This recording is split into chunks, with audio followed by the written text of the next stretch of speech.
안녕하십니까. 자, 이번 시간은 철근 콘크리트 구조의 재료적인 측면을 살펴보도록 하겠습니다. 자, 이 콘크리트. 자, 콘크리트의 개요적인 측면을 보시면, 콘크리트는 시멘트하고 골재, 물을 혼합해서 보통 만들어지고, 보통 그래서 콘크리트의 이런 품질적인 측면, 이런 성질 개선을 위해서 보통 이 혼합 재료를 조금 사용해 주고 있죠. 혼합 재료를 첨부하는데, 이때 보통 콘크리트에서는 이 시멘트하고 이 수화 반응이 필요한 이 물이 중요할 수밖에 없죠. 그래서 보통 이 조기 강도를 갖다 어느 정도 나오게 하기 위해서는 이 물이 필요하게 됩니다. 그래서 이 수분 상태를 유지해 줘야지만 강도를 유지할 수 있습니다. 그래서 콘크리트 탓으로 어느 정도 연결이 이루어지고 나서 그 위에다가 거적을 덮어서 물을 뿌려주는 이유가 바로 이 수분 상태를 유지해 줘야지만 콘크리트 강도가 나올 수 있기 때문에 지금 해주고 있는 거죠.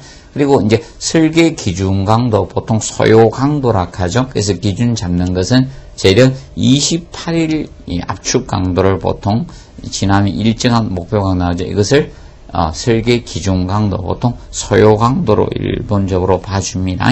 그리고 이제 콘크리트의 강도하면 대표적인 강도가 바로 압축 강도입니다. 그래서 이 압축 강도는 우수하죠. 그런데 콘크리트 인장 강도는 굉장히 약합니다. 보통 압축 강도의 한 10분의 1에서 한 15분의 1 정도밖에 안 되다 보니까 이 압축 강도에 비해서 인장 강도는 굉장히 떨어집니다. 그래서 이제 구조 설계시 이 콘크리트 인장 강도는 거의 설계시 무시하고 설계하는 이유가 플러스 알파 되는 요인이니까, 그래서 안전율로 형태로 두는 거죠. 그래서 콘크리트는 압축력만 부담하도록 설계하고 철근은 인장력을 부담하고 설계를 하니까, 그래서 보통 그 개념으로 보시면 되고, 그다음에 이제 두 번째 콘크리트의 재료적인 측면. 보통 이 콘크리트의 재료를 이제 보실 때 콘크리트는 우리가 쓸 수밖에. 그래, 첫 번째로 우리가 시멘트가 있을 수밖에 없는 거고, 자, 콘크리트 재료에는 이 시멘트가 바로 이 접착제 역할을 하는 거 아닙니까? 접착제 재료, 이 교착제 역할을 시멘트가 하니까. 아직 시멘트 역사는 그렇게 오래되지 않았죠. 이 포틀랜드 시멘트라고 명명해진 것이 영국의 조세프 압든이 1824년에 이 이 특허를 낸 거죠. 이 포틀랜드 시멘트로 사용돼서, 그때부터 우리가 이 포틀랜드 시멘트 이렇게 사용하고 있죠. 그래서 이제 시멘트는 비중에 대해서 간략히 알아두시고, 시멘트는 이 비중이 무겁죠. 그래서 이 비중은 대략 3.05에서 3.15 정도 되는 비중을 가지고 있습니다. 그래서 보통 풍화가 되면 이 비중은 작아집니다. 이 시멘트의 비중은 줄어들 수밖에 없습니다. 그리고 나중에 이제 소성이 불충분하거나 이물질이 혼합된 비중은 작아집니다. 그래서 그 비중이 이제 작아지면 강도는 적어진다라고 보시면 되겠죠. 그다음에 이제 단위 보통 용접 중량은 1,500kPa 세제곱미터 되죠. 그래서 대략 1,500 정도 되고요. 그래서 이제 비중 정도 한번 간략히 기억해 두시고요. 자, 그럼 종류는 포틀랜드 시멘트도 있고, 포틀랜드 시멘트는 보통 포틀랜드, 조강 포틀랜드, 중용열 포틀랜드 시멘트 이런 것이 있습니다. 그러면 중용열하고 혹시나 조강 포틀랜드 시멘트는 조금 정리를 해 놓으시고요. 혹시나 이제 준비하는 거죠. 조강하고 중용열 포틀랜드 시멘트. 자, 이 조강과 이제 중용열 포틀랜드 시멘트는, 자, 이 중용열 포틀랜드, 보통 포틀랜드 시멘트에 비해서 이런 규산 3석회나 알루미늄 3석회 양을 팍 줄여줘서 반응을 느리게 한 것이 중용열 포틀랜드 시멘트죠. 그래서 얘는 경화가 느리게 해준 거고요. 반응을 느리게 해준 거고, 얘는 경화를 빠르게 해준 거죠. 경화를 빠르게 해준 겁니다. 경화가 빠른 것이 특징이 이 조강 포틀랜드 시멘트 됩니다. 그러면 이 조강 포틀랜드 시멘트는 이제 경화가 빠르다 보니까 거기 이제 반응에 동반되는 이 수화열이 수화열 발생이 많아지는 거예요. 그 반면에 얘는 경화가 느리니까 수화열 발생을 줄여준 것이 중용열 포틀랜드 시멘트라고 보면 됩니다. 그렇기 때문에 이 건조 수축에 대한 균열이 얘가 좀 많이 발생한다라고 보시면 되겠고요. 그러면 이 중용열 포틀랜드 시멘트가 건조 수축 균열은 준다고 보시면 이 균열 발생은 얘가 적습니다. 그래서 이 조광 포틀랜드 시멘트가 한중 콘크리트 치는 때 유리하겠죠. 그래서 이런 동기공사, 겨울철에 이런 공사한다든지 또는 긴급한 공사 쪽에 쓰는 것이 자, 이 조광 포틀랜드 시멘트가 유리할 거고요. 근데 이 중용열 포틀랜드 시멘트는 자, 이거 매스 콘크리트, 단면이 큰 콘크리트, 매스 콘크리트적인 측면, 아니면 이제 뭐 땡공사라든지 아니면 터널이라든지 뭐 도로 포장, 원자력 발전소 이런 부분에 적합하다고 보시면 되겠습니다. 자, 그리고 이제 골재적인 측면을 자 보시고 이 골재. 이 골재는 자 보통 모래하고 우리가 이제 자갈을 골재라고 칭하죠. 그래서 이제 우리가 이제 그 좀 준비해 두실 거는 뭐 굵은 골재의 최대 공칭 지수를 그걸 좀 공부해 놓으십시오. 네. 그래서 이거는 제가 보기에는 아마 이거 자갈의 굵은 골재 자 최대 공칭 치수 이거는 제가 보기에 한번 어느 시험에 한번 안 내겠습니까? 딱 스타일인데 이거는 한번 정리해 놓으시고 그래서 그 부지 양측면 사이에 최소 거리 5분의 1이야.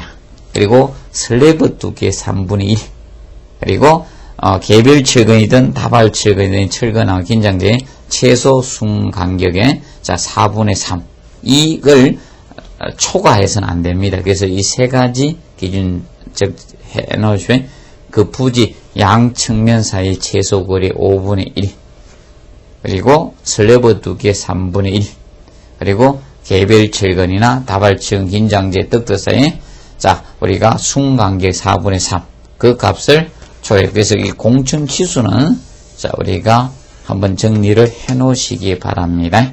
이 측면은 한번 봐두시고요. 자, 그 다음에 이제, 넘겨서 이제 혼화 재료.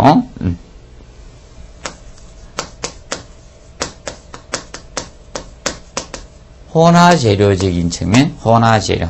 자, 이 혼화 재료는, 이 혼화 재료의 개념은 우리가 다른 이제 콘크리트의 뭐 품질을 개선하기 위해서 넣어주는 재료가 혼화 재료죠. 혼화 재료. 그래서 이 혼화 재료는 거기 보시면 두 가지 개념으로 나누어집니다. 혼화재, 의자, 약품재자, 그리고 혼화재, 재료재자의 개념, 부재재자. 그래서 이 재료의 개념으로 투입하는, 자, 이거는 재료의 개념으로 투입하는 거고요. 이거는 약품 개념으로 투입하는 경우라고 보시면 되죠. 그래서 혼화재는, 자, 요거는 약품 개념으로 투입하니까 소량 투입하라는 거고, 이거는 재료에 약간 다량 넣어줍니다. 다량 써서 우리가 해줍니다. 그래서, 보통 하는데, 그래서 거기, 종류도 이 혼화재, 약품 개념으로 투입하는 것은 뭐, A제나 또는 뭐, A 감수제나 뭐 이런 거죠. 뭐, 착색제 이런 것들 형태가 이거고, 약품 개념. 그리고 이 재료의 개념으로 투입하는 것은 마이너지 포졸라는 뭐, 고로슬레그라든지 뭐 플라이시 뭐 이런 것들이 뭐 아니면 흙을 넣어주기 규조토 이런 거 넣을 때도 있죠. 이런 것은 혼화재라고 보시면 됩니다. 자 그래서 알아두실 거. 자 그래서 이 혼화재의 개념은 뒤에 꼭 뭐가 들어가는가 하면 품목에 뭐가 들어가는 뒤에 의자 약품제자가 다 들어가죠. 자 기억하시고 그래서 헷갈리지 않도록 해두시면 되고요. 혹시 종류 내더라도 그래서 이거하고 좀 부부를 해주시면 됩니다. 그래서 플라이시는 바로 여기입니다. 포졸란 같은 그런 것은 여기에 속한다라고 보시면 되겠습니다. 자, 그래서 그 혼화재료의 종류 해가지고 먼저 혼화재의 대표적으로 거기 해놨죠. 한번 간단히 보시면 혼화재료에 대해서 보시면 자 그래서 A 감수제 나오죠. A 감수제. 그래서 보통 단위 수량이나 이런 시멘트량 감소를 시키면서 콘크리트 강도를 얻을 수 있도록 자 이 물의 양을 감수제 물의 양을 추려주는 약품을 넣어주는 거죠. 그래서 이 감수제를 써주는데 그러면 이 감수를 써줌으로써 워커빌리티 시공 연도는 향상되고 냉동액성 향상을 가져오면서 물은 적게 써주는 형태죠. 보시면 되겠고 그 다음에 A제 공기연행제. 그래서 이 공기연행제 A제는 자 보통 이 약품을 투입한 미세한 기포가 형성돼서 이 기포가 볼 베어링 작용을 하면서 바로 물은 적게 쓰면서도 시공 연도를 좋게 해주고 그다음에 그럼으로써 물을 적게 쓰니까 블리딩 이런 것도 떨어지면서 동결 융에 대한 저항성이 향상되죠. 블리딩은 수분 상수 현상은 줄어들면서 재료 분리 줄어들면서 이런 시공 연도를 좋게 해주는 게 바로 A제였습니다. 그리고 근데 A제를 사용하면 사실 공기량 증가로 인해서 강도는 떨어집니다. 그리고 물을 적게 써줌으로써 강도는 증가되고 그것이 어느 정도 상실할 정도, 상쇄될 정도만 공기량을 써야지 너무 많이 써서는 안 됩니다. 그래서 적정 공기량 한 3에서 한 5% 전후로 이렇게 보고 있죠.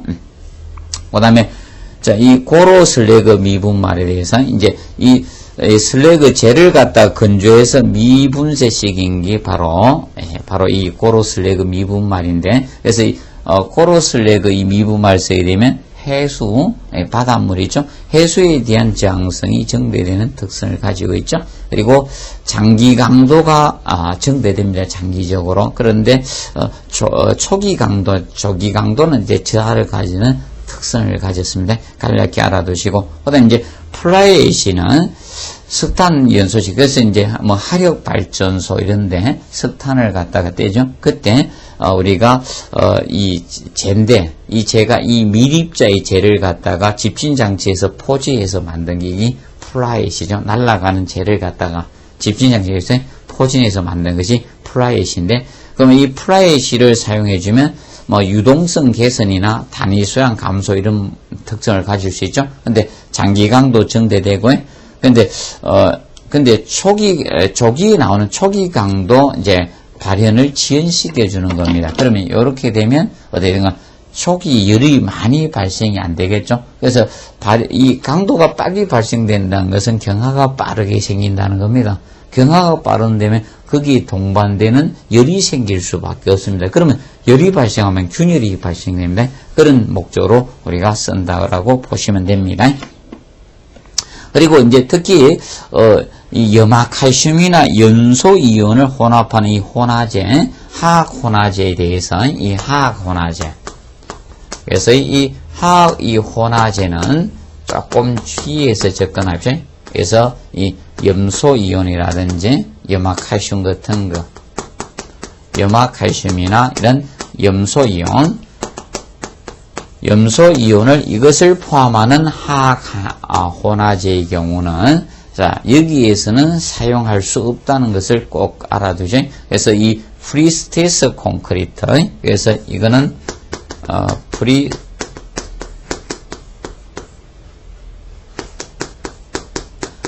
콘크리트 여기는 사용할 수 없습니다. 여기하고 그 다음에 알루미늄 제품을 매입하는 알루미늄 콘크리트하고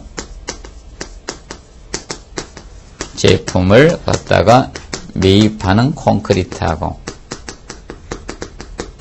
콘크리트 그래서 그 다음에 이 부분하고 그 다음에 제가 하고 아염도금한 고정형 금속의 형태를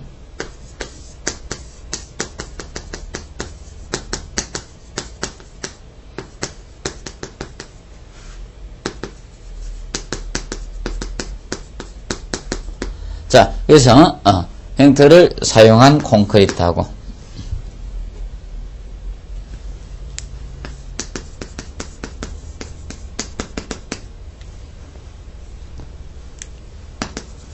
자, 이 세 가지 콘크리트 여기에는 이 이것이 첨가된 이것을 혼화제는 사용할 수가 없습니다. 자, 요것은 꼭 알아두시고 이 세 가지 프리스테이스 콘크리트, 프리스테이스 콘크리트하고 알루미늄 제품 매입한 콘크리트, 아연도반 고정금속들을 사용한 콘크리트. 여기는 이것을 포함한 화학혼화제는 사용할 수 없다, 있다라고 하면 안 되고 없습니다. 꼭 기억을 해 두시면 되겠습니다. 자, 그리고 콘크리트 제조할 때 사용된 이 물에 대해서, 자, 이 물 부분, 자, 정확히 우리가 읽어두도록 해 두시면 됩니다. 그래서 콘크리트에 사용되는 물은 일단은 깨끗해야 되죠. 청정한 물을 쓰면 됩니다. 그러면 쉽게 사람은 깨끗한 물 마시죠. 그러면 사람이 먹을 수 있는 식수를 생각하시면 될 겁니다. 그래서 유해 물질을 함유해서는 안 돼요. 뭐 산이나 기름 같은 염분이나 이런 유해 물질을 포함하지 않아야 되겠죠. 기본적인 거 아닙니까? 사람도 짭짤한 물 계속 드실 수는 없죠. 유해 물질 들으면 안 드실 거 아닙니까? 그래서 사람이 먹는 식수를 생각하면 된다. 사람하고 콘크리트 너무나 유사하다. 그렇게 보고 접근해 주시면 됩니다. 그리고 아까 프리스테이스 콘크리트나 알루미늄 제품 매입한 콘크리트 이런 경우에 우리가 물 골재는 염소 이온을 함유해서는 안 돼. 유해야 염소 이온. 그래서 염소 이온과 관련된 거는 여기 화학혼화제도 사용 못하고 물에서도 이것을 함유한 물은 사용하지 않아야 됩니다. 그래서 프리스테이스 콘크리트나 여기는 그래서 프리스테이스 콘크리트 특히 주의하십시오. 프리스테이스 콘크리트는 우리가 화학혼화제 명확하게 염소 이온 함유되지 않아요. 물에도 염소 이온을 함유해서는 안 됩니다. 그보다 식수로 부적당한 물은 콘크리트에도 사용할 수 없다는 점을 기억하시고, 혹시 사용했을 경우 식수로 적합하지 않은 물을 만들어진 모르타르의 시험체가, 그래서 그거 체크하시고 7일가 20일, 그럼 7일이니까 1주 압축 강도 되겠네요. 그리고 28 재령 28일 4주 압축 강도하고 식수로 만들어진 같은 형태의 공시체 강도의 90%에서 강도를 각각 가져주셔야 됩니다.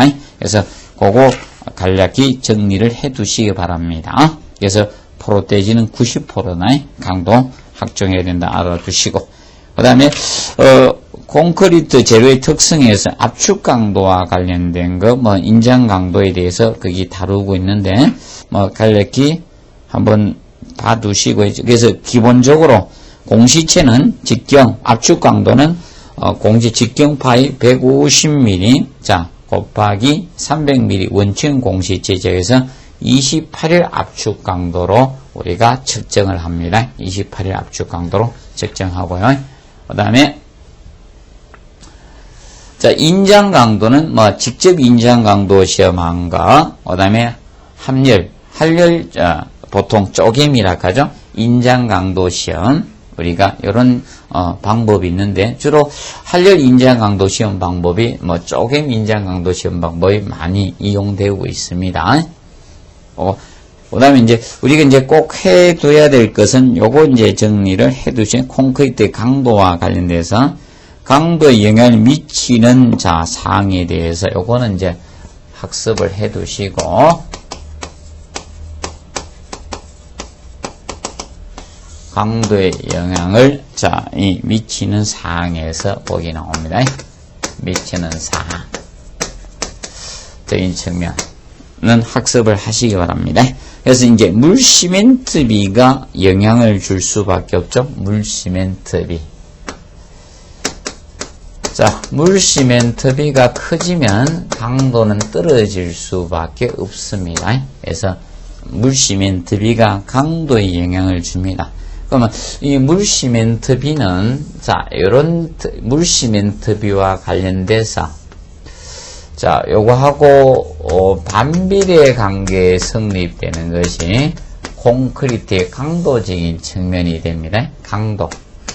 콘크리트 강도하고 내구성 측면이 물 시멘트비하고 반비례 관계가 성립됩니다. 그래서 물 시멘트비가 커지면 강도는 떨어집니다. 내구성 저하를 가져옵니다. 이런 특성을 가지고 있고, 그다음에 물시멘트비하고 비례 관계에 놓여지는 것들이 대표적 이런 것들이 있습니다. 그러니까 물시멘트비를 높여주면 자 비례가 시공연도 워커빌리티 시공연도는 좋아집니다. 높아지겠죠? 좋아지게 됩니다. 그러니까 물시멘트비 커지면 슬럼프 값이 커집니다. 슬럼프 값이 커지게 됩니다. 그러니까 물을 너무 많이 쓰면 혹시 블리딩 현상이 생길 가능성은 높아집니다. 블리딩. 수분 상승 현상은 그리고 재료 분리적인 측면이 재료 분리가 생길 가능성이 높아집니다. 그리고 물시멘트비가 높아지면 잉여 수분의 증발로 인한 건조 수축이 커지겠죠. 그거는 균열이 많아질 수가 있습니다. 이거는 물시멘트비하고 비례 관계가 성립된다고 보시면 되겠습니다. 여기 보시고 그 다음에 시멘트 강도하고 콘크리트 강도가 영향을 줄 수밖에 없죠. 그래서 가장 영향이 이 시멘트 강도 영향을 많이 주겠죠. 시멘트 강도가 크면 콘크리트 강도도 커지죠. 그래서 시멘트 강도하고 콘크리트 강도는 이거는 비례 관계가 되겠죠. 비례 관계입니다. 강도는 커진다라고 보시면 되겠습니다. 그 다음에 콘크리트 재령이 규소 강도는 증가하죠. 재령과 관계죠. 콘크리트 재령. 그래서 재령과 비례 관계의 성립입니다. 재령하고 강도도 두 가지는 비례 관계가 됩니다. 그래서 여러분이 콘크리트 타설하고 오래 지날수록 강도는 증가되죠. 그래서 기준 잡은 것이 재령 28일 설계 기준 강도 잡은 것 뿐이고 실제로 콘크리트 타설하고 하중을 가지 않고 오래 존치할수록 사실상 강도는 증가된다라고 보시면 되겠습니다. 그리고 적당한 온도와 수분을 양성하면 강도 증가. 그래서 보통 이겁니다. 보양 양생을 할 때 보양이나 이런 양생적인 측면에서 사람이 좋아하는 온도죠. 적정 온도하고 사람이 좋아하는 온도가 콘크리트도 좋아합니다. 그래서 적정 온도하고 나중에 이 수분을 우리가 수분을 갖다가 해주게 되면 그래서 이걸 보양이나 양생을 잘할수록 자 사실 콘크리트 강도는 커집니다. 증가된다고 보시면 된다. 그러면 태양에다가 태양빛을 일사를 직접 받치 가면 콘크리트 강도는 떨어질 수밖에 없습니다. 이렇게 해서 해주는 것이 좋고요. 그 다음에 비빔 시간이 10분까지는 오래 비빌수록 강도는 커진데 그런데 이걸 오버하면 장시간 비비면 재료 분리가 생깁니다. 그래서 강도는 떨어집니다. 그래서 너무 장시간 비비면 안 되고요. 그다음에 1분 이하로 비빈다는 것은 너무 비비지 않았다는 거거든요. 그래서 적정 시간 비빔을 하게 되면 강도는 좋아질 수밖에 없겠죠. 그런데 이 1분 이하로면 재료가 섞이지 않기 때문에 도로 강도가 떨어지는 경향을 가진다는 것을 거기에 설명해 놨습니다. 봐두시면 되겠고, 그래서 이 콘크리트 강도는 이런 영향을 받을 수밖에 없습니다. 간단히 보죠. 그리고 이 풍화가 된 이 시멘트를 사용하면 강도는 떨어집니다. 그리고 온도가 낮으면 강도가 제대로 나오지 않습니다. 온도가 너무 낮은 데서 양생을 하면, 그래서 겨울철에 콘크리트를 탔을 때 온도가 너무 낮은 데서 하면 강도가 나오지 않습니다. 그런 특성을 가지고 있다는 점 우리가 알아두시면 되겠습니다. 그 다음에 이제 정면상 이제 봐두셔야 될 것이 저거 보도록 하겠습니다. 그러면 6번에 보시면 콘크리트의 평가와 사용 승인에 대해서 간략히 좀 봐둬야 될 것. 그래서 거기 시험을 할 때 그것의 콘크리트 강도 시험용 시료를 채취하는 기준을 간략히 한번 봐두십시오. 아직 나온 적은 없지만 요런 거는 좀 어렵게 내기 위해서 접근할 수도 있는 부분이니까.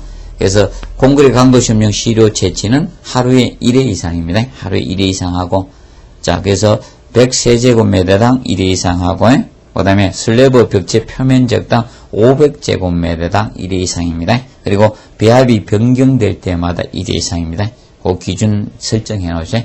하루에 1회 이상, 그리고 100세제곱미터당 1회 이상, 그리고 슬래브 벽체 표면적 500제곱미터 1회 이상, 그리고 자 배합이 변경될 때 1회 이상. 자 이래 강도 시험용 시료 채취는 그렇게 한다는 점 간략히 정리를 해 두시기 바랍니다. 자 그리고 이 콘크리트 시험과 관련돼서 거기 다루고 있죠. 콘크리트 시험쟁이. 그래서 일본의 책임 구조 기술자가 공사 진행 중에 필요하다고 인정하는 경우 보통 이 중량 콘크리트 시험은 아래를 따라야 그죠. 그래서 강도 평가나 그다음에 단위 용적 질량 시험, 그리고 블리딩 시험, 수분 상승 시험, 그리고 공기량 시험하고 슬럼프 시험 이 5가지 기준을 잡고 있다는 점 알아두시고, 그리고 경량 콘크리트하고 구분 좀 해두시면 된다. 경량 콘크리트 시험에는 단위 용적 질량 시험하고 불순물 시험 방법, 기타 시험 이렇게 나누고 있는데, 그래서 보통 중량 콘크리트 시험에 그 5가지를 정확히 기억을 해 놓으시기 바랍니다. 강도 평가, 그 다음에 단위 용적 질량 시험하고, 그 다음에 블리딩 시험, 공기량 시험, 슬럼프 시험, 이 5가지 간단히 보시고, 그 다음에 콘크리트 건조 수축을 공부를 해 놓으셔야 되겠죠. 콘크리트 건조 수축. 자, 콘크리트 건조 수축이라는 것은 결과적으로 잉여 수분의 증발로 발생하는 게 건조 수축이죠. 잉여 수분의 증발입니다. 실제 콘크리트 수화 반응에 필요한 물은 그렇게 많지 않습니다. 한 5% 전후 정도 된다 보시면 되는데, 나머지 물 시멘트 비는 결과적으로 무엇인가 하면 시공 연도를 좋게 하기 위해서 물을 많이 때려 넣게 됩니다. 그러면 그 잉여 수분의 증발로 건조 수축이 생깁니다. 그래서 그걸로 인해서 우리가 당겨지니까 콘크리트 균열이 생기는데, 그 건조 수축에서 생기는 균열 형상은 이렇게 발생이 됩니다. 이 잡아당기죠. 그 인장력이 직각과 장변 방향의 이런 형상으로 건조 수축 균열이 발생이 됩니다. 이런 형상으로 생기고요. 그러면 이때 건조 수축 균열을 갖다가 그래서 이제 건조 수축이 어떤 영향을 미치나 그 측면을 살펴보도록 하겠습니다. 그러면 먼저 거기 나오죠. 건조 수축 영향을 미치는, 그래서 이 단위 수량이나 단위 시멘트량, 그래서 이런 단위 수량, 물의 양, 그래서 이 단위 수량이 많아지면 건조 수축은 커질 수밖에 없습니다. 건조 수축, 이 비례 관계가 되는 거죠. 건조 수축은 커집니다. 건조 수축은 이꼴로 단위 시멘트량이 많아지도 동일합니다. 단위 시멘트량. 그러면 단위 시멘트량이 많아지면 건조 수축은 커집니다. 단위 시멘트량이 많아진다는 것은 골재 사용량이 준다는 겁니다. 그럼 단위 시멘트량이 많아지면 단위 수량도 이꼴로 많아집니다. 그래서 건조 수축은 커집니다. 그럼 얘들을 줄여줘야 돼. 단위 수량은 최대한 적게 하고 단위 시멘트를 최대한 적게 해줘야 범위 내에서는 건조 수축 개념이 줄어진다고 보시면 되겠습니다. 그래서 기억을 해 두시고, 그 다음에 이 건조 수축은 초기에 많이 생긴다 보면 되겠습니다. 초기에 보통 많이 발생하고 뒤에는 시간이 경과됨에 따라서 약간 틀려집니다. 틀려질 수가 있습니다. 그래서 거기 보면 건조수의 진행 속도는 초기에는 크고 시간이 경과에 따라 다르다 해놨죠. 그래서 조금 줄어듭니다. 건조 수축이 초기에 많아 발생이 된다고 보시면 되겠습니다. 그리고 보통 콩의 최대 수축량은 거기 0.0002에서 0.0007 범위에 있다라고 해놨죠. 그리고 분말도가 미세할수록 커집니다. 분말도가 미세해지면 건조 수축은 커지게 됩니다. 그리고 골재에 이제 미리분이라든지 뭐 점토 함유량이 많아지면 커지고 건조 수축이. 그리고 철근량을 많이 사용한 건조 수축은 적어집니다. 그리고 상대 습도가 증가 시 건조 수축은 감소합니다. 그러면 자 이거죠. 잉여수분의 증발로 생기니까 습도가 증가되면요, 잉여수분이 증발이 잘 안 이루어지겠죠. 그러니까 습도가 높아지면 건조 수축은 줄어들게 됩니다. 그리고 온도하고 습도는 항상 반비례 관계예요. 온도하고 습도는. 자, 그래서 이 건축에서는 이 온도하고 습도는 반비례 관계입니다. 반비례 관계. 그러면 습도가 높을 때 건조 수축은 줄어요. 그러면 온도가 보통 습도가 높으면 건조 수축은 줄어들죠. 그러면 온도가 높으면 건조 수축은 커지게 되는 겁니다. 그래서 이거 온도하고 습도는 반대가 된다는 점을 항상 기억을 해 두시면 돼요. 온도, 습도. 그래서 이걸 꼭 기억을 해 두시면 되겠습니다. 그래서 이 건조 수축 규제를 최대한 줄이기 위해서 뭐 철근 보강법을 쓰는 경우도 있고, 물은 최대한 줄여주는 방법도 건조 수축을 줄여주는 방법이라고 보시면 되겠습니다. 보시고. 그 다음에, 자, 이 콘크리트의 크리퍼적인 측면. 자, 크리퍼. 보통 소성 변형 장기 처짐이라고 하죠. 장기 처짐. 또는, 우리가 보시면. 그래서 지금 현재, 이 콘크리트 크리퍼는 국가직 치는 분들은 해놓아야 되겠죠. 기본적으로. 그래서 이 콘크리트의 크리퍼 현상. 콘크리트 크리퍼. 뭐, 소성 변형이라고도 하고요. 장기 처짐이라고도 합니다. 장기 처짐. 콘크리트 그리퍼. 콘크리트 그리퍼는. 그래서, 자, 이거는, 일반적으로 이것을 이야기합니다. 하중을 지속적으로 작용을 하니까, 하중의 증가 없이도 변형이 계속 증대되는 현상을 우리가 크리프라고 칭합니다. 크리프. 그래서 크리프를 줄이기 위해서 일반적으로 넣어준 게 그래서 압축철근입니다. 보에서나 바닥판에서는 힘 부재가 되니까 힘 모멘트가 생기는 인장력이 작용하는 데만 철근을 배건하면 되는데도 압축척에 일정량의 철근 배건을 넣어주는 게 바로 이 콘크리트 크리퍼 소성 변형 장기 처짐을 줄이기 위해서입니다. 이 크리퍼는 이렇게 이해하면 편하겠죠. 우리가 책꽂이를 생각하시면 된다. 책꽂이에 책을 꽂아놨습니다. 장기가 계속 하중을 가다 보니까 분명히 하중의 증가는 없는데 책꽂이가 처지죠.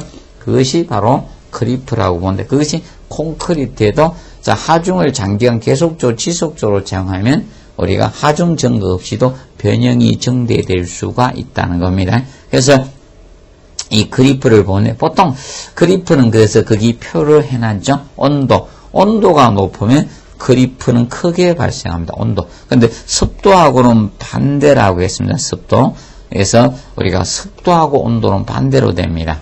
그러면 자, 이 공기 중에 습도가 높아야지만 대기 중에 습기를 갖다가 빨아들여서 자, 시멘트의 습기 성분과 습기하고 수화 반응 일으키면서 콘크리트 강도가 생기면서 강알칼리성을 유지합니다. 그래서 습도가 높은 그리프는 줄어듭니다. 그런데 만약에 습도가 낮게 됐다. 그러면 이 수화 반응을 적게 일으켜서 강도가 안 생기는 거죠. 그렇기 때문에 강도는 그리프는 커질 수밖에 없는 겁니다. 비교해 두시고, 그다음에 콘크리트 강도가 어느 정도 생겨야지 그리프가 적게 생겨요. 그런데 콘크리트 강도가 안 나왔는데 아직 일정한 소요 강도 설계 기준이 나오지 않는데 거기다 하중을 가하죠. 그러면 그리프는 커질 수밖에 없는 겁니다. 그래서 작용되는 하중에 따라서 강도가 안 나왔을 때 틀려지는 거예요. 강도가 나온 상태에서 하중하면 줄어드는데 강도가 나오지 않았을 때, 그러면 재령, 부재의 나이 관계 있겠죠? 재령이 크면 우리가 줄어듭니다. 그래서 재령이 적은 콘크리트에 하중을 가하면 우리가 그리퍼가 증가가 됩니다. 재령하고 연관이 있는 겁니다. 그리고 응력이, 자, 그러면 응력은 저항하려고 하는 힘의 응력이죠.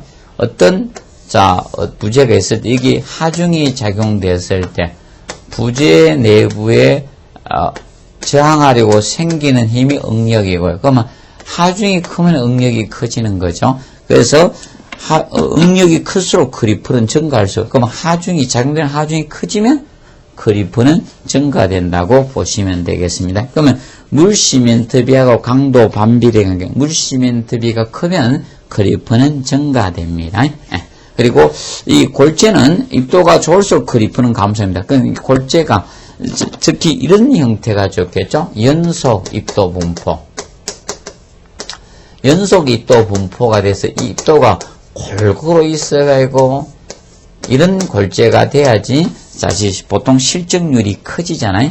그래서 크리퍼는 줄어듭니다. 그러면 이렇게 돼야지 사실 콘크리트 강도가 증가되니까 콘크리트 강도 증가가 되니까 크리프는 줄어드는 겁니다.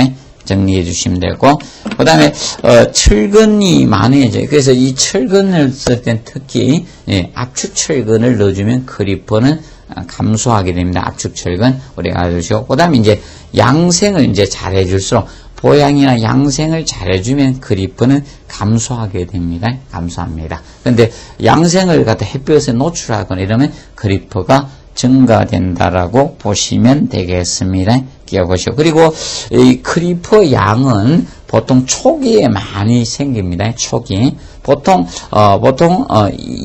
재령 28일 4주 만에 보통 전체 크리퍼 양이 50%가 발생하고요.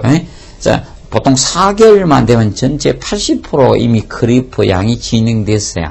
그래서 이 크리퍼는 시간이 경과에 따라 계속 크리퍼 양이 증가되는 개념 아니고, 크리퍼 양은 초기에 4개월 이내에 보통 다 80%까지 결정이 됩니다. 그래서 여러분들 기본적인 재령 28일 설계 기준 강도를 잡은 것이 보통 재령 28일 정도 되면 이미 50%의 크리퍼 양이 발생한다는 거죠. 그럼 재령 28일 동안만 하중을 어느 정도 안 가해줘도 크리퍼는 많이 줄어들 수 있다는 겁니다. 그 측면을 봐두시고요.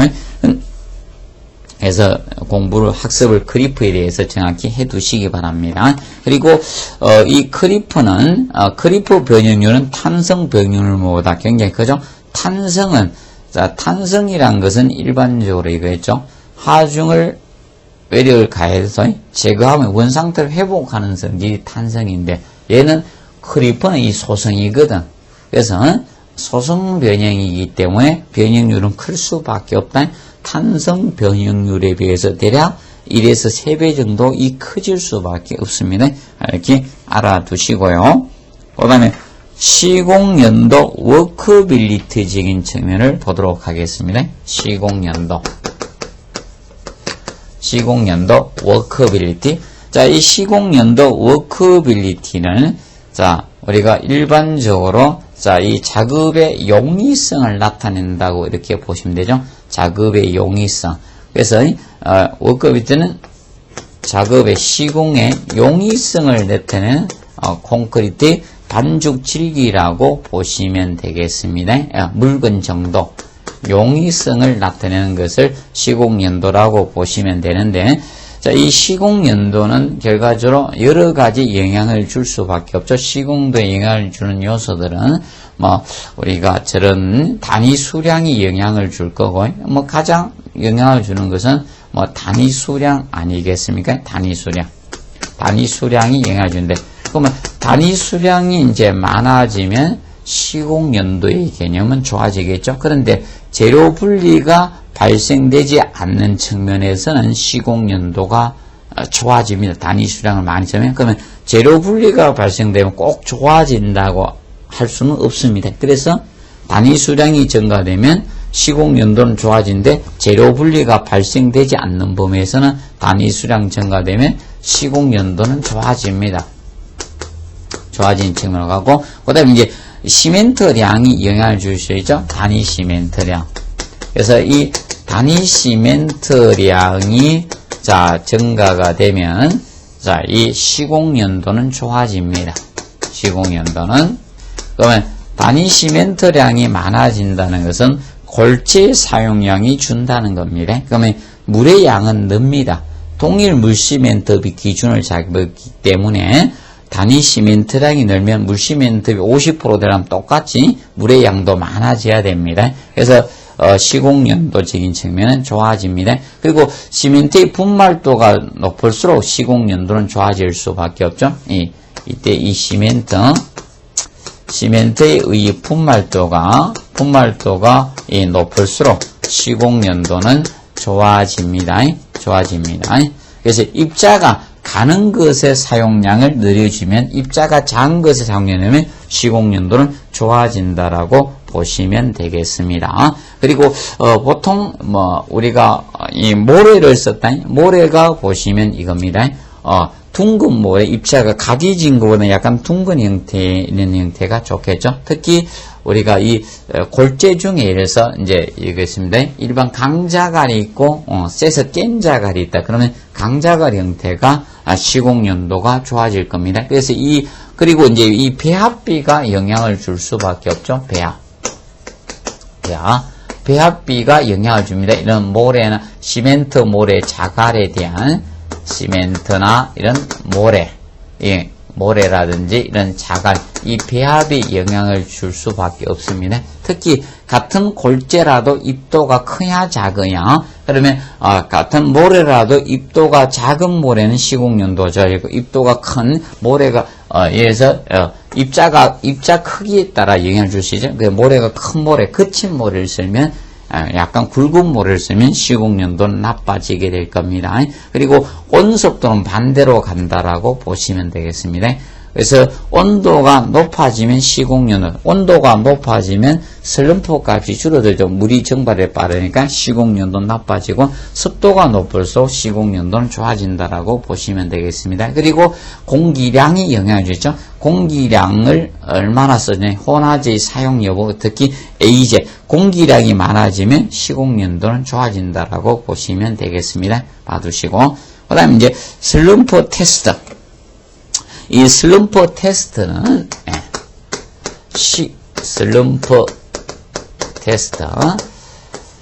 슬럼프 테스트는 자 슬럼프 시험이죠. 슬럼프 시험, 시공연도를 측정하기 한 거죠. 슬럼프 시험은. 그래서 이거는 시공연도, 콘크리트의 시공연도를 측정하기 위한 시험이죠. 콘크리트에 우리가 시공연도를 측정하기 위한 시험이 바로 슬럼프 테스트, 슬럼프 시험 개념이 됩니다. 그래서 슬럼프, 이 콘 가지고 하는데, 이 슬럼프 테스트는 위에가 슬럼프 콘이 위에가 지름 10cm죠. 지름 10cm이고, 밑에 지름은 20cm입니다. 20cm이고, 높이가, 이 30cm 되는 원축 제두형 몰드죠. 그래서 이 슬럼프 콘이 이렇게 생겼습니다. 크기가.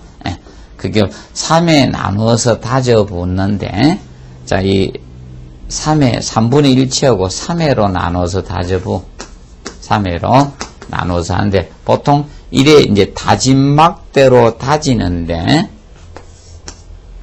이 다짐막대로 3분의 1 채워놓고 다짐막대로 25회 다집니다. 25회 다지고, 그 다음에 3분의 1 채워놓고 25회 다집니다. 그리고 3분의 1 채워놓고 25회 다집니다. 그래서 그래서 이렇게 해서 요걸 갖다가 이제 들어 올리죠. 들어 올리게 됩니다.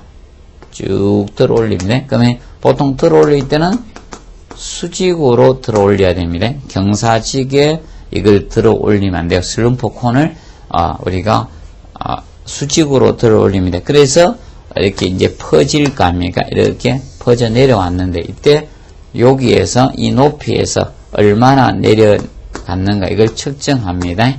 이것이 이 몇 센치가 내려갔네, 이것이 슬럼프 값, 슬럼프 치라고 표현합니다. 그러면 콘크리트의 시공 연도를 값으로 나타낸 거죠. 그것이 슬럼프 치 또는 슬럼프 값 개념이 됩니다.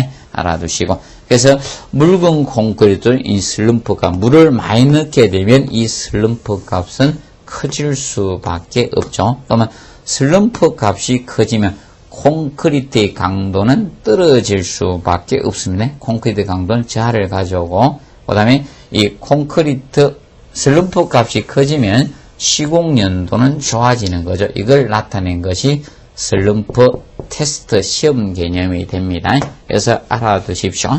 그래서 3회 한 번에 다 붙는 게 아니고 3회 나누어서 하는데 다짐막대로 25회 다지고 다시 25회 다지고 25회 다시 눌러줍니다. 그리고 일정 놔뒀다가 우리가 이렇게 수직으로 들어 올려서 측정을 하는데, 그럼 제일 상단에서 아래로 측정합니다. 밑에서 콘크리트 높이를 측정하는 게 아니고 슬럼프 콘체 상단 요 높이에서 아래로 내려간 걸 측정해서 슬럼프 값을 측정하게 됩니다. 그래서 그 측면을 알아두시면 됩니다. 봐두시고, 그 다음에 내화적 성질에 대해서 간략히만 봐두십시오. 내화적 성질, 콘크리트는. 그래서 건축구조 내화성이 가장, 여기서 콘크리트가 되는 내화적 성질을 가지고 있는데, 그래서 260도씨 이상에서부터 콘크리트 강도는 조금씩 떨어집니다. 그리고 콘크리트는 초반에는 열을 받으면 수축을 해요. 일정 이상 되면 이 콘크리트가 팽창을 하게 됩니다. 그래서 강도가 떨어지게 됩니다. 그래서 보통 콘크리트 300에서 350 이상 된 강도 저하가 현저히 나타내고 500도씨 이상 되면 상온 강도의 40% 이하로 떨어지게 됩니다. 그래서 이런 경우는 우리가 재사용하면 안 되고요. 그다음에 콘크리트 중성화 개념이 나오고 있죠. 콘크리트 중성화. 그래서 이 콘크리트 중성화적인 측면은 콘크리트 중성화 또는 우리가 탄산화라고도 이야기합니다. 콘크리트 중성화, 탄산화 이렇게 이야기해 주고 있습니다. 콘크리트 중성화. 그러면 콘크리트 중성화는 철근을 갖다가 콘크리트가 감싸고 피복을 하고 있는데, 이 콘크리트는 보통 pH가 12에서 13 정도 되는 강알칼리성을 띠고 있습니다. 콘크리트 성분이 이 수산화 칼슘 성분이기 때문에 pH가 이 정도를 띠고 있습니다. 그러면 pH가 11 이상이 유지가 되면 철근의 부식을 방지해 줄 수가 있습니다. 그런데 이 문제가 이겁니다. 여기에서 이거죠. 산성비가 내리거나 아니면 주된 원인은 이거죠. 공기 중에 이 탄산가스 CO2입니다. 이 CO2가 수산화 칼슘 콘크리트 성분하고 얘하고 반응을 일으킵니다. 이것이 탄산칼슘으로 바뀌죠. 그러면서 물이 형성되는데, 이 탄산칼슘이 보통 pH가 8.5에서 14 정도가 돼요. 그래서 이걸 콘크리트 중성화라고 합니다. 콘크리트 중성화 또는 탄산화라는 용어를 쓰고 있습니다. 그래서 그러면 이 철근 콘크리트 pH가 12하로 떨어지면 철근이 부식당해요. pH가 11 이상을 유지해야지 콘크리트 철근의 부식을 방지해 줄 수가 있는 겁니다. 그래서 이 강알칼리성을 상실하면서 약알칼리화된 것이 콘크리트 중성화라고 보면 돼. 중성화는 콘크리트가 강알칼리성을 갖다가 강알칼리성을 상실하고 약알칼리화된 겁니다. 약알칼리화된 것을 우리가 콘크리트 중성화 또는 탄산화됐다 해서 탄산화란 용어도 쓰고 있습니다. 정리해 두시면 되고, 그러면 콘크리트가 이제 이걸 이제 의의로 보고요. 보통 진행은 표면에서 내부로 서서히 장기간에 걸쳐서 진행이 된다라고 보시면 되겠습니다. 서서히 진행이 해가고요. 그러면 이 콘크리트의 중성화가 됐다. 콘크리트의 중성화가 이루어지면 중성화 보통 판정은 보통 이렇게 판정을 합니다. 콘크리트 코어를 채취를 해요. 콘크리트를 실험해야 하는 게 채취해서 여기다가 자, 이 페노프탈린 용액을 살포합니다. 페노프탈린 용액을 용액을 살포해가지고 색의 변화를 봅니다. 그래서 여기까지 이렇게 붉은색으로 변했다. 여기는 적색 톤으로 변했다. 그럼 이거는 아직도 강알칼리성이라는 겁니다. 근데 여기가 무색으로 변하면 이것은 콘크리트가 중성화됐다는 겁니다. 콘크리트 중성화됐다는 것을 우리가 이렇게 해서 판정을 합니다. 그래서 이렇게 해서 중성화 깊이를 보통 측정을 하게 됩니다. 그래서 중성화 판정을 하고 중성화가 되면 이 철근의 부식이 됩니다. 부식이 이제 문제가 생깁니다. 철근이 부식되면 철근의 최적 팽창가 약 2.5배 정도 최적 팽창을 가져옵니다. 그리고 근데 이게 중성화는 콘크리트의 강도 저하는 거의 없습니다. 콘크리트 강도 저하는 거의 없습니다. 거의 없지만 철근의 부식 때문에 문제점이 되는 겁니다. 그래서 이제 중성화는 그 원인과 대책에 대해서 거기 해놨습니다. 그래서 원인과 대책을 구분해 주시고요. 그래서 이제 경량골재 사용하면 탄산가스 침투가 빠르니까 빠르게 생깁니다. 물시멘트비가 클 때 많이 생길 수밖에 없죠. 물시멘트에 크면 잉여수분의 증발로 공급이 많습니다. 그렇기 때문에 탄산가스 침투가 빠르니까 클 수밖에 없습니다. 그럼 탄산가스 농도가 영향 주니까 영향을 줄 겁니다. 그래서 이제 방지 대책으로는 물시멘트비는 적게 하고요. 피복 두께가 두꿀수록 굉장히 느리게 진행이 될 수밖에 없습니다. 외부에서 탄산가스가 침투되다 보니까. 그래서 피복 두께가 3cm일 때는 대략 철근의 산화연술 64.8년 정도로 보죠. 약식에 의해서. 그런데 이것이 5cm가 되면 한 180년 가까이 되다 보니까 피복 두께 두껍게 해주면 두꿀수록 보통 그것이 느려지게 된다고 보시면 되죠. 그리고 우리가 일반적으로 미실한 콘크리트를 제작해주면 돼요. 그럼 콘크리트 다짐을 잘 해주다든지 재료 분리가 안 생기도록 해주고 이렇게 해주면 됩니다. 그리고 회사 바닷모래 같은 경우는 염분을 제거 후에 우리가 사용을 해주시고 특히 이제 마감재 사용해 주는 거다. 타일이라든지 도장 같은 마감재를 사용해서 이 탄산가스 침투를 방지하도록 우리가 해주시면 됩니다. 그리고 그 회사 바닷모래 사용 시 문제점 강도죠. 회사를 그대로 사용하면 강도 저하를 가져온다든지 또는 균열이나 그래서 이 회사를 사용해 염분이 염해를 입게 되기 때문에 염분이 포함되면 염해를 입을 수밖에 없죠. 콘크리트 강알칼리 상실해서 철근의 부식이나 이런 콘크리트 균열을 야기시기 때문에 문제가 되죠. 그래서 간단히 한번 봐두시고요. 강도저하, 균열, 내구성자, 콘크리트 열압, 철근 부식을 시킬 수 있습니다. 그리고 콘크리트의 탄성계수하고 그 다음에 철근의 탄성계수 나오고 있는데, 그래서 혹시나, 그 다음에 이제 철골의, 현강의 탄성계수가 나옵니다. 그래서 혹시나 철근의 탄성계수하고, 그 다음에 철골의 현강이죠? 현강이 철골이니까, 현강의 탄성계수하고 조금 비교해 두십시오. 그래서, 거기, 되죠? 현강이 20만 5천 메가파스칼이고, 철근의 탄성계수는 20만 메가파스칼입니다. 그래서 조금 비교해 놓으시기 바랍니다. 그래서 이번 시간은 여기까지 종료하고요. 다음 시간에 우리가 철근 부분에 대해서 세부적으로 우리가 살펴보도록 하겠습니다. 철근 가공 부분이나 이염, 정차 이런 부분에 대해서 세부적인 것을 살펴보도록 하겠습니다. 이번 시간은 여기에서 마치도록 하겠습니다. 자, 수고하셨습니다.